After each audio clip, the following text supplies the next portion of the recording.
Ini aku, semua milikku. Gampang nyanyi saudara ya. Ku serahkan padamu Tuhan, penyesalan dan kebanggaan, suka dan duka, semua ku serahkan. Saudara dikasih Tuhan, orang mengangkat pujian itu tidak mudah kalau mengerti makna dari pujian. Makanya ada orang mengangkat pujian itu naik, ada orang main musik itu bisa mengangkat naik atau tidak. Itu sebenarnya tergantung pada penjiwaannya, saudara. Orang yang mengalami, ya saudara, kalau tadi dikatakan ku serahkan hidupku gitu. Tapi kalau kita ini belum bisa menyerahkan hidup kita, kita masih tarik menarik dengan Tuhan, tawar menawar, itu akan susah sekali. Ketika saya melepaskan pekerjaan saya yang sekuler, saya tahu artinya kehilangan. Berarti saya kehilangan apa? Kehilangan penghasilan saya. Saya sepertinya kehilangan masa depan saya. Saya kehilangan semuanya. Kenapa? Saya melepaskan itu untuk mengejar kehendak Tuhan dalam hidup saya. Dan ditambah lagi, saya kehilangan hal-hal yang bersifat materi, saudara. Tapi ternyata itu tidak pernah menyurutkan saya untuk menggenapi rencana Tuhan. Makanya saudara, hari ini saya ajak saudara untuk masuk dalam dimensi yang lebih, yaitu menjadi the watchman.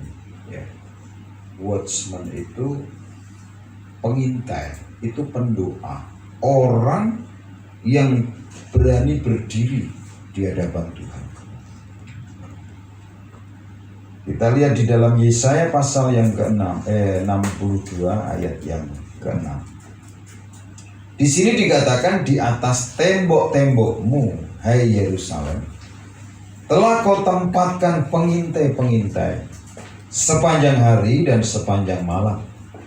Mereka tidak akan pernah berdiam diri. Hai kamu yang harus mengingatkan Tuhan kepada Sion, janganlah kamu tinggal tenang.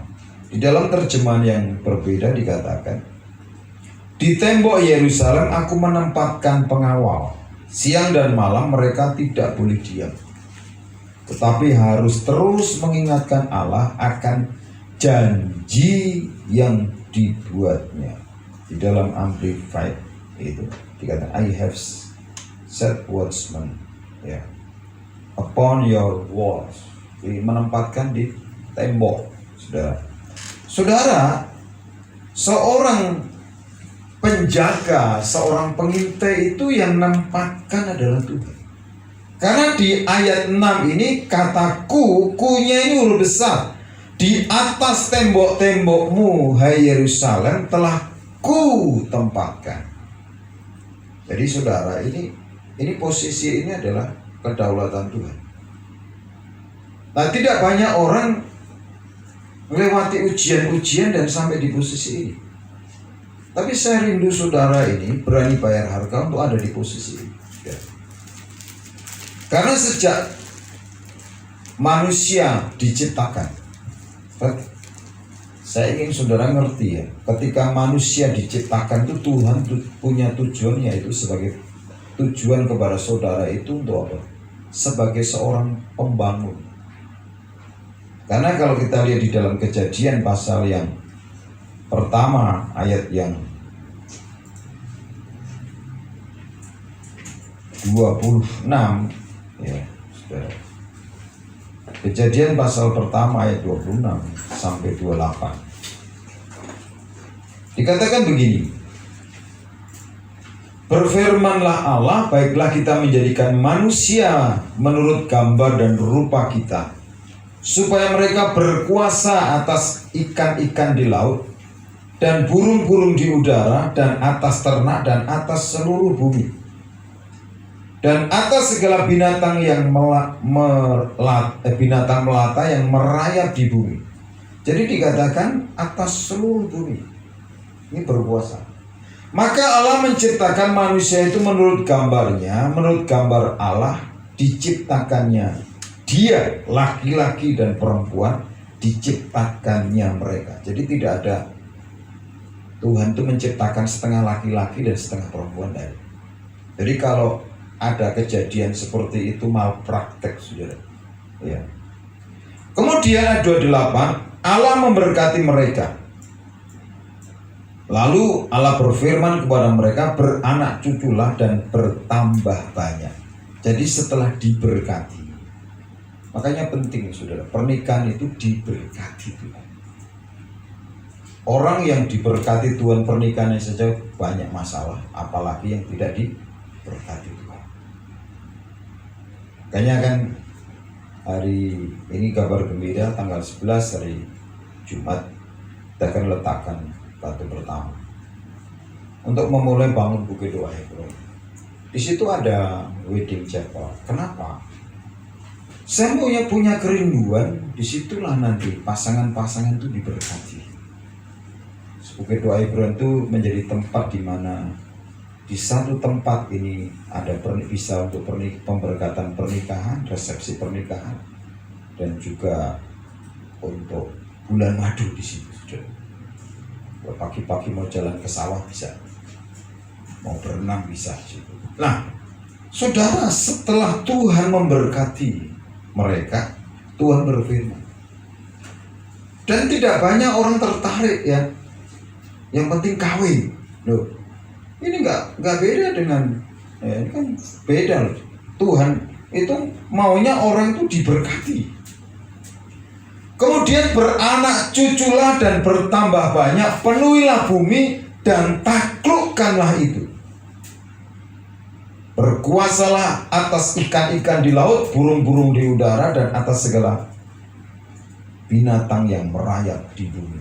Jadi setelah diberkati, dia ini punya power, punya kuasa, punya otoritas untuk mengelola. Ini mandat mengelola, saudara. Mengelola itu bukan hanya melihat, tetapi mengelola itu memelihara dan membangun. Bagaimana ikan-ikan bisa tambah banyak, ya? Bagaimana bisa beranak cucu dan melahirkan pewaris-pewaris ilahi. Di dalam Kejadian pasal yang kedua juga di sini dikatakan ayat 15. Ini mandatnya, saudara. Ini sebelum manusia jatuh dalam dosa, saudara. Tuhan Allah mengambil manusia itu dan menempatkannya dalam Taman Eden untuk apa? Mengusahakan dan memelihara taman itu. Jadi menerima mandat untuk apa? Mengelola. Punya otoritas, diberi kuasa, diberi mandat. Mengelola itu bukan hanya memelihara, saudara. Bukan hanya memelihara, tetapi apa? Mengusahakan, membangun sesuatu dengan lebih baik. Makanya saudara, manusia ini yang dikenal oleh generasinya itu manusia yang menggenapi kehendak Tuhan, yaitu membangun sesuatu. Saudara tidak akan dikenal dunia karena saudara punya berapa banyak yang saudara ambil dari dunia. Tapi dunia akan mengenal saudara, apa yang saudara wariskan buat generasi. Kalau saudara tidak bisa kasih warisan kepada anak-anakmu, anak-anakmu tidak pernah akan ingat siapa kakek. Kenapa? Apa yang kita wariskan, apa yang kita berikan itu yang akan diingat, saudara, oleh generasi. Tetapi di dalam pasal yang ketiga, manusia jatuh dalam dosa, saudara. Makanya mulailah manusia itu harus mengalami pembaharuan kembali supaya melakukan mandat, yaitu membangun. Makanya kejatuhan manusia dalam dosa itu, manusia itu tanda pertama adalah takut. Kalau saudara takut, itu berarti tanda dosa masih ada dalam diri saudara. Di ayat yang ke-9, tetapi Tuhan Allah memanggil manusia itu dan berfirman kepadanya, di manakah engkau? Ia menjawab, ketika aku mendengar bahwa engkau ada dalam taman ini, aku menjadi takut. Karena aku telanjang, sebab itu aku bersembunyi. 3 hal ini, saudara, yang dampak dari dosa. Pertama, takut. Cek, saudara ini takut mati. Loh, saudara, takut mati ini dosa, saudara. Karena maut itu sudah dikalahkan oleh Yesus. Kematian itu peralihan dari hidup yang fana kepada hidup yang kekal. Kemudian dikatakan, karena aku telanjang, sebab itu aku bersembunyi. Nah, ini terjadi akhirnya apa? Tuhan mulai memulihkan manusia. Dari mana, saudara? Kita lihat di ayat yang ke-21. Dan Tuhan Allah membuat pakaian dari kulit binatang untuk manusia dan untuk istrinya itu, lalu mengenakannya kepada mereka. Dan di ayat 22 berfirmanlah Tuhan Allah, sesungguhnya manusia itu telah menjadi seperti salah satu dari kita, tahu tentang yang baik dan yang jahat. Maka sekarang jangan sampai ia mengulurkan tangannya dan mengambil pula dari buah pohon kehidupan itu dan memakannya, sehingga ia hidup untuk selama-lamanya. Jadi dampak dari dosa tadi, takut. Kemudian apa? Dia tahu dirinya telanjang, tapi Tuhan mulai mengerjakan pemulihan. Ini kan membuat repot Tuhan, saudara manusia. Sehingga harus Tuhan membuat pakaian dari kulit binatang. Ini mulailah ada korban namanya. Kalau binatang itu dikuliti pasti dibunuh, saudara. Jadi saudara harus berpikir realistis lah ya. Jadi saudara, Tuhan menjadi sibuk jadi tukang jahit. Berapa banyak orang itu merepotkan Tuhan. Saudara, kan banyak orang Kristen tuh golongannya 2, menjadi hamba Tuhan atau hambatan bagi Tuhan. Ya kan? Membuat sibuk. Kalau hambatan itu jadi sibuk. Di ayat 23, lalu Tuhan Allah mengusir dia dari Taman Eden supaya ia mengusahakan tanah dari mana diambil. Diusir dari Taman Eden. Padahal saudara tadi di Taman Eden ini semua sudah, sebelum dia kembali meresponi mandat Tuhan, yaitu menjadi apa? Berkuasa, membangun, mengelola dan memelihara, dia harus dipulihkan. Karena sudah jatuh dalam dosa. Dampak dari dosa itu adalah kutuk. Yang pertama, kutuk untuk perempuan itu susah payah pada waktu mengandung. Nah, ini saudara.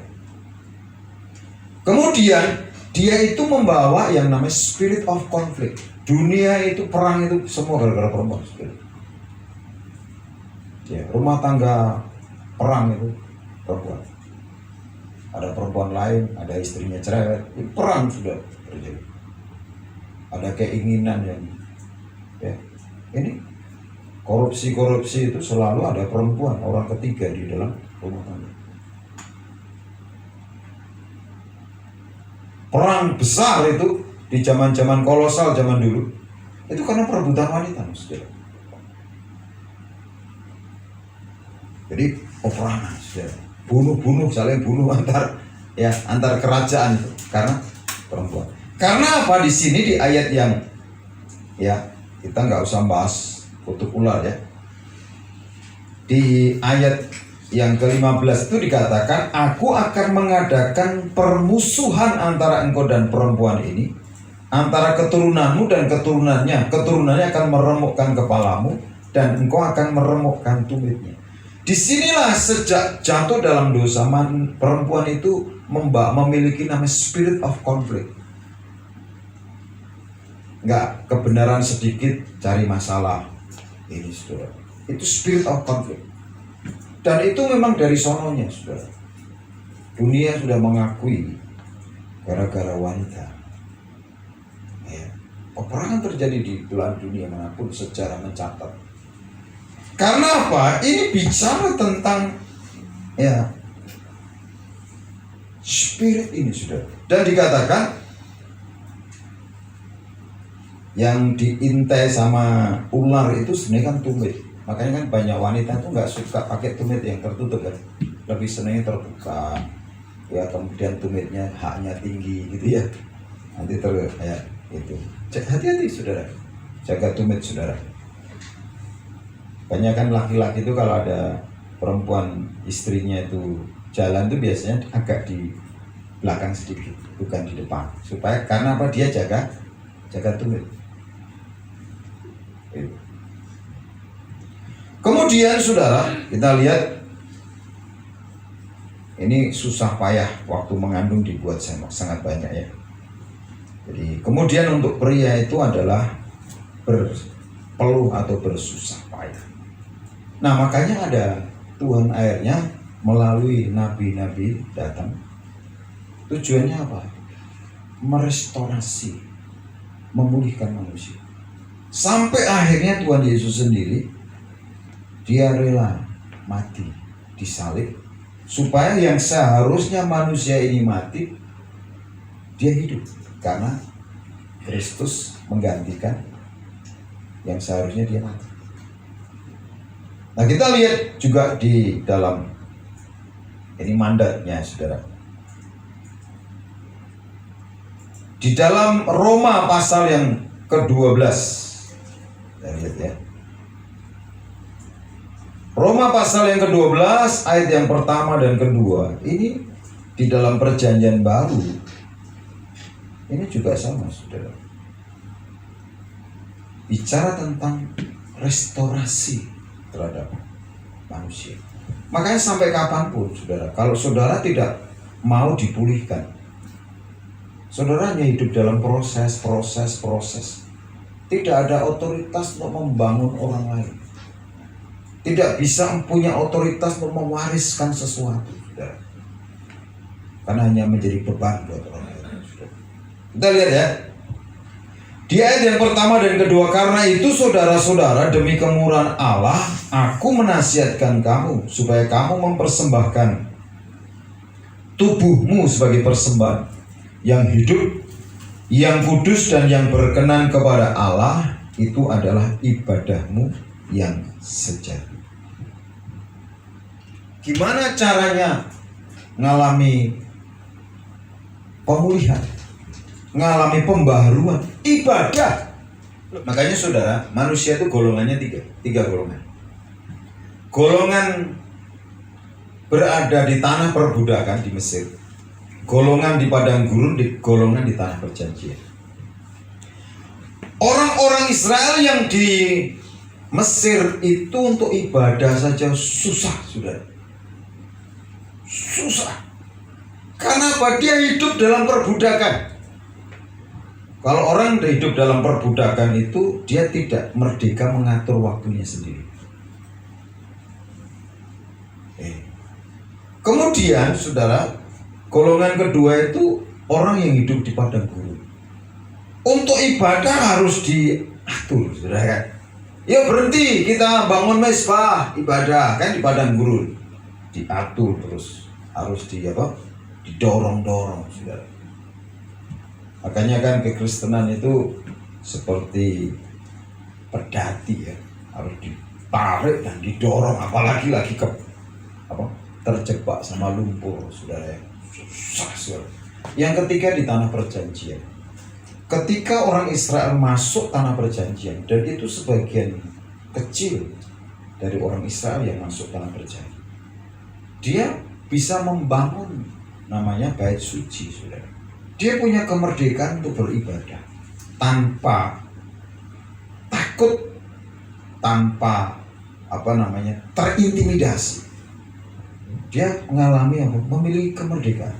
Maka satu-satunya cara untuk mengalami pemulihan restorasi, pembaharuan dari manusia berdosa kepada manusia ilahi adalah ibadah. Makanya dikatakan itu adalah ibadahmu yang sejati. Ibadah itu adalah totalitas, dikatakan mempersembahkan tubuhmu sebagai persembahan yang hidup, yang kudus, dan yang berkenan kepada Allah. Nah, ibadah itu menghasilkan pembaharuan akal budi. Makanya ibadah itu kalau benar kita ini ngalami restorasi. Cara berpikirnya beda, khawatir nggak ada, takut nggak ada. Ya, negatif thinking, negatif thinking deh. Karena apa dikatakan? Ayat 2, janganlah kamu menjadi serupa dengan dunia, tetapi berubahlah oleh pembaharuan budimu, sehingga kamu dapat membedakan manakah kehendak Allah, apa yang baik, yang berkenan kepada Allah, dan yang sempurna. Ibadah itu menghasilkan pembaharuan akal budi. Kalau ibadah benar, nah ini sudah. Yang pertanyaan, bahwa orang Kristen begini, itu orang ibadahnya belum tentu benar. Alkitab mengatakan, jadi Alkitab ini firman Tuhan itu adalah patron yang tidak bisa dirubah. Kita harus hidupi, percayai. Ini restorasi. Ya. Jadi ada supaya ada hidup ngalami restorasi, pembaharuan. Ini saudara. Baik saudara. Sehingga apa saudara? Kita kembali bisa menjalankan mandat Tuhan, yaitu membangun, memelihara. Karena di dalam perjanjian lama, di dalam Yeremia pasal yang ke-29 ayat 7, di situ kan dikatakan, usahakanlah kesejahteraan kota kemana kamu aku buang, dan berdoalah untuk kota itu kepada Tuhan, sebab kesejahteraannya adalah kesejahteraan. Kalau orang itu sudah mengalami restorasi, mengalami pembaharuan, dia akan bisa membangun orang lain, akan bisa mengusahakan sebuah kesejahteraan. Karena kalau sedang dalam proses pembaharuan, yang dipikirkan adalah dirinya sendiri, saudara. Karena apa di sini dikatakan usahakanlah kesejahteraan kota. Ini kan sudah diajak berpikir keluar lebih jauh, saudara. Dan dikatakan berdoalah. Ini kan paling susah orang diajak berdoa. Sampai kapan pembaharuan itu terjadi? Itu tergantung saya dan saudara. Bagaimana kita ini berani membayar harganya untuk mencari Tuhan dengan sungguh-sungguh.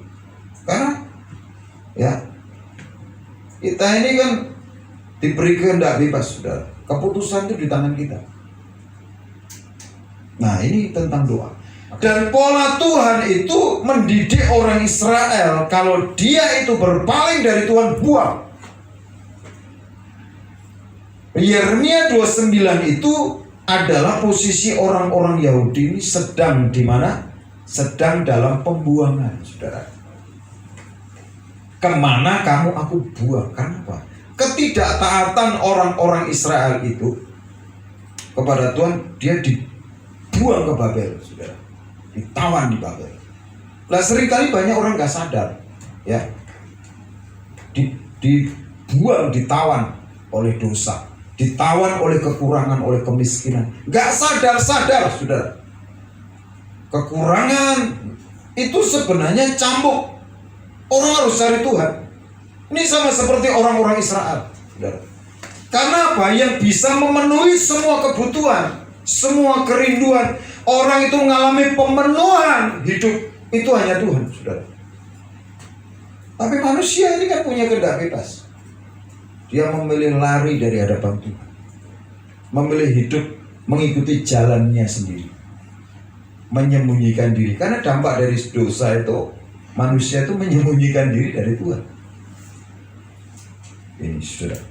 Nah, kita kembali di dalam 1 Petrus 2 ayat yang kelima. Dan biarlah kamu juga dipergunakan sebagai batu hidup untuk pembangunan suatu rumah rohani, bagi suatu imamat kudus untuk mempersembahkan persembahan rohani yang karena Yesus Kristus berkenan kepada. Ini apa? Kita dilibatkan tuh sebuah pembangunan rumah rohani.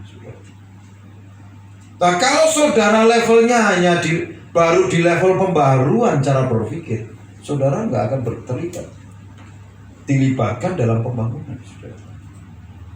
Kenapa? Orang-orang yang sudah mengalami pembaruan akal budi baru dia akan berpaling, akan melihat dunia yang lebih luas. Oh, melihat ini kota, melihat orang lain belum diselamatkan, gimana cara menjangkaunya. Tapi kan itu hanya orang-orang yang sudah di level dipulihkan untuk peduli untuk melihat sesuatu, sudah. Karena kebanyakan orang apalagi hari-hari ini kan yang fokusnya untuk dirinya sendiri. Orang yang berdoa ketemu Tuhan itu sama seperti menemukan anak kunci. Sehingga apa? Anak kunci ini bisa membuka pintu, sehingga menemukan jalan keluar. Daud ketika kesulitan, istrinya ditawan, anak-anak ditawan, kotanya dibakar, hartanya dirampok, dia sembahyang. Akhirnya diketemukan dengan apa? Orang yang tersesat ditinggal karena kelaparan, dikasih makan dan sebagainya. Kemurahan hati itu membuka pintu anugerah. Ini sudah. Dan akhirnya apa? Daud memenangkan pertempuran terhadap orang Amalek. Anaknya kembali, istrinya kembali, harta bendanya dikembalikan. Banyak orang ketika kehilangan nggak tahu caranya mendapatkan. Doa. Hanya saudara doa. Nah, kita lihat saudara di Yesaya tadi 62. Tuhan mau kita itu berada di posisi ini sebagai pengintai. Seorang pengintai itu orang yang bisa melihat apa yang harus dikerjakan, bisa melihat potensi di dalam diri kita, bisa melihat apa yang sedang Tuhan kerjakan hari-hari, sehingga tahu bagian mana dia harus terlibat. Nah, kita lihat saudara, di dalam ayat sebelumnya ini kan di ayat 1 sampai yang ayat yang kelima ini saudara, dikatakan oleh karena Sion aku tidak dapat berdiam diri. Ini di pihak Tuhan. Jadi Tuhan itu punya problem, masalah yang sedang dihadapi, yaitu karena apa? Dia mengasihi Yerusalem, mengasihi manusia saudara. Tetapi siapa yang mau diajak kerjasama? Siapa yang mau diajak terlibat bagi apa? Pembangunan tubuh Kristus, yang mau diajak untuk membangun rumah rohani ini. Karena dia berkata, oleh karena Yerusalem aku tidak akan tinggal tenang sampai kebenarannya bersinar seperti cahaya dan keselamatannya menyala seperti suluh. Ini adalah kerinduan Tuhan, supaya semua orang itu diselamatkan, supaya kebenarannya itu menyala, bersinar seperti cahaya, sampai semua orang itu diselamatkan. Mengapa? Menemukan kebenaran, berjumpa dengan kebenaran, sampai setiap lutut bertelut, semua lidah mengakui Yesus adalah Tuhan. Berapa banyak orang sudah peduli terhadap keluarga saudara? Saudara, seringkali kita menemukan orang Kristen itu selalu masa bodoh. Keluarganya mau mati, matilah, mau hidup, hiduplah. Ini saudara, kita mulai. Ayo kita bertumbuh, alami pembaharuan supaya kita ini bisa terlibat kerjasama dengan Tuhan untuk membangun hidup orang lain. Maka bangsa-bangsa akan melihat kebenaranmu, dan semua raja akan melihat kemuliaanmu, dan orang akan menyebut engkau dengan nama baru yang akan ditentukan oleh Tuhan sendiri. Engkau akan menjadi mahkota keagungan di tangan Tuhan dan serban kerajaan di tangan Allah. Itu saudara akan mengalami peninggian, akan dimuliakan saudara. Kenapa? Karena kita ini menjadi alat bagi Tuhan, menjadi the watchman, menjadi pengintai yang tahu apa yang harus dikerjakan. Ketika Tuhan ini tidak bisa berdiam diri, dia ikut terlibat. Karena apa saudara? Ini dikatakan maka bangsa-bangsa akan melihat kebenaran. Kebenaran itu dilihat orang lain. Ketika saudara dimuliakan, orang kan lihat, Tuhan luar biasa dalam hidup. Ini saudara. Dan dikatakan, engkau akan menjadi mahkota keagungan. Orang kalau dikasih mahkota, saudara, itu pasti apa? Dia menerima namanya penghormatan. Saudara pernah ingat kisahnya Mordekai, orang yang melolong-lolong, yang berpuasa untuk bangsanya, dan akhirnya dia jadi perdana menteri, ya. Ditinggikan, menerima mahkota, menjadi mahkota keagungan bagi Tuhan.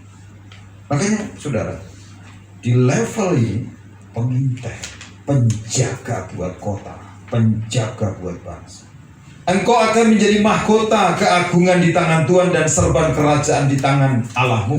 Engkau tidak akan disebut lagi yang ditinggalkan suami, dan negerimu tidak akan disebut lagi yang sunyi, tetapi engkau akan dinamai yang berkenan kepadaku, dan negerimu yang bersuami, sebab Tuhan telah berkenan kepadamu, dan negerimu akan bersuami. Artinya apa? Semarak. Karena saudara, ini ya, suami, kok dikatakan negeri yang bersuami, itu kata kuncinya di mana sih? Ya. Ketika ada orang yang mengusahakan, ada orang yang membangun, orang yang bekerja sama dengan Tuhan, itu menjadi suami bagi negeri, bagi bangsa, bagi kota, sehingga kota ini dikenal, saudara, menjadi semarak, saudara. Ada orang-orang yang berdoa. Kalau saudara lihat ya, yang lalu kan kita kedatangan hamba Tuhan dari Amerika, orang keturunan mana? Israel, Yahudi. Dan satu ibu yang dia janda karena ditinggal suami, tapi sejak itu dia melayani Tuhan, membuka pintunya bagi orang-orang miskin. Dia berdoa buat kota. Saudara ngerti hari ini kota itu kota apa namanya? Pinang. Orang Indonesia yang sakit hari ini larinya ke Pinang. Itu ada orang berdoa. Saya berdoa nanti Magelang itu kayak Pinang. Nanti kalau ada orang sakit ya dari kota-kota lain, Magelang, rumah sakit ini, kenapa? Rumah sakit ini Magelang itu jadi rujukan ya. Kalau Magelang itu menjadi rujukan ya, rujukan orang ya saudara. Itu pasti makmur kotanya, sejahtera. Orang usaha tambah naik usahanya jadi ya. Karena kalau orang yang nganterin pasien ke Magelang dari, contohnya dari Pakistan carinya ke Magelang, atau dari Malaysia carinya ke Magelang, itu pasti hotel-hotel semua penginapan laku saudara. Orang jualan laku. Kadang-kadang orang nggak bisa berpikir apa efek domino. Yang pikir wah yang penting untuk aku, yang penting untuk aku. Jadi ada semarak. Karena apa? Sebuah rumah itu tergantung penghuninya. Sok bagus-bagusnya rumah saudara, kalau itu penghuninya gendruwo, itu tidak semarak saudara. Yakin. Tapi kalau rumah itu penghuninya itu orang baik, wah orang ini murah hati. Orang itu mau naruh apa aja sungkan di depan rumah. Parkir sembarangan sungkan. Saya itu dulu waktu bapak saya masih ada, saya tuh sering pulang kampung. Bahkan sebulan sekali ketika bekerja di Bali, saya pulang. Saya bukan karena rumah saya, ya. Oh rumahnya karena besar, karena kalau di desa bilang, makro enggak sudah. Saya kangen bapak saya sudah. Saudara ini kan rumah Tuhan. Saudara rumah Tuhan atau rumah hantu? Tanya sebelah, Tuhan atau hantu? Ngomong sama sebelahnya, aku ini rumah Tuhan. Ngomong gitu. Ngomong lu, aku ini rumah Tuhan. Jadi gini saudara, kalau saudara itu berharga, semarak hidup saudara, itu tergantung penghuninya. Kalau penghuninya roh takut, roh tawar hati, roh kecewa, ya rumahnya gak semarak. Tetapi kalau penghuninya Tuhan, raja segala raja, saudara, itu kan selalu bersuka bergirang. Masa ada raja di dalam rumah itu tidak ada sukacita? Ini smart. Ini seperti negeri yang bersuami. Sebab seperti seorang muda belia menjadi suami seorang anak dara, demikian dia yang membangun engkau akan menjadi suami. Ya, ini bicara tentang relationship kita dengan Tuhan. Relationship. Tuhan membangun hidup kita, Tuhan memulihkan hidup kita, Tuhan merestorasi kita. Kemudian kita itu merestorasi kota, merestorasi bangsa, merestorasi orang-orang seisi rumah kita. Jadi berkat, saudara. Jadi kalau kita ini tidak mau dipulih-pulihkan, tidak mau mengalami pembaharuan, saudara, enggak selesai-selesai. Demikianlah Allahku akan bergirang hati atas. Jadi kesukaan Tuhan itu ketika seseorang itu mengalami apa? Pemulihan. Saudara, orang Kristen itu kalau tidak dipulihkan, saudara mau uang berapa banyak itu membawa saudara masuk penjara. Diberkati banyak, tapi membawa masuk penjara. Kalau nggak sungguh-sungguh bertobat. Kenapa? Orang yang belum dipulihkan, apapun yang diterima itu tidak jadi berkat, tapi jadi kutuk dalam hidup. Saudara, Tuhan tuh gampang mau memberkati sesuatu. Tapi pertanyaan orang itu sudah dipulihkan itu. Kalau sudah dipulihkan, saudara, kuat. Karena punya otoritas, punya kuasa menginjak ular dan kalajengking. Karena orang yang terjun di 7 area, ya kan, 7 gunung, 7 area otoritas kehidupan. Salah satunya adalah pemerintahan politik. Itu hanya orang-orang yang memiliki otoritas dari Kristus yang bisa menaklukkan. Satu-satunya cara untuk mengalami pemulihan, restorasi. Roma 12:1 dan 2 itu adalah ibadah. Benar. Nah, karena Tuhan mau, saudara, Dia ingin menempatkan saudara dan saya itu menjadi pengintai-pengintai yang tahu apa yang harus dilakukan, yang tahu apa yang harus dikerjakan untuk menyenangkan Tuhan. Karena apa? Tuhan ini ingin dan rindu sekali saya dan saudara itu menggenapi mandatnya, yaitu mandat apa? Membangun, memelihara, mandat untuk berkuasa. Makanya di sini dikatakan, di atas tembok-tembokmu, hai Yerusalem, telah kutempatkan pengintai. Pengintai. Apa yang saudara lihat hari ini setelah mendengar khotbah ini? Melihat itu penting. Punya akses. Orang kalau nemukan firman itu punya kunci, seperti punya kunci. Saudara punya masalah. Karena jalan keluarnya kan yang jadi masalah belum menemukan jalan keluar kan. Jalan keluar itu gampang, pasti ada pintunya. Tapi untuk membuka pintu, saudara harus bisa melihat lubang kunci. Kalau saudara sudah melihat lubang kunci, saudaranya cari kuncinya. Caranya gimana? Tanya Tuhan. Caranya buka kuncinya mana Tuhan? Tuhan Yesus pernah berkata kepada Petrus, kepadamu berikan kunci kerajaan surga. Apa yang kamu ikat di bumi terikat di surga, dan apa yang kamu lepaskan di bumi terlepas di surga. Tuhan ingin saudara dan saya itu sampai di level ini. Hei kamu yang harus mengingatkan Tuhan kepada siap. Di dalam terjemahan lain, ini yang terakhir saudara, dikatakan begini. Di tembok Yerusalem aku menempatkan pengawal. Siang dan malam mereka tidak boleh diam, tetapi harus terus mengingatkan Allah akan janji yang sudah dibuatnya. Semua pintu-pintu bisa terbuka itu kalau kita menemukan kunci. Ada janji Tuhan yang harus diingatkan, harus digenapi. Maka kalau saudara ingin menggenapi janji Tuhan, gampang. alami pemulihan itu. Mata rohani dipulihkan, telinga rohani dipulihkan, hati saudara dipulihkan, mengalami restorasi. Nanti gampang, saudara akan kuat menerima berkat. Makanya penting alami pemulihan. Amin. Mari kita pamit diri. Haleluya.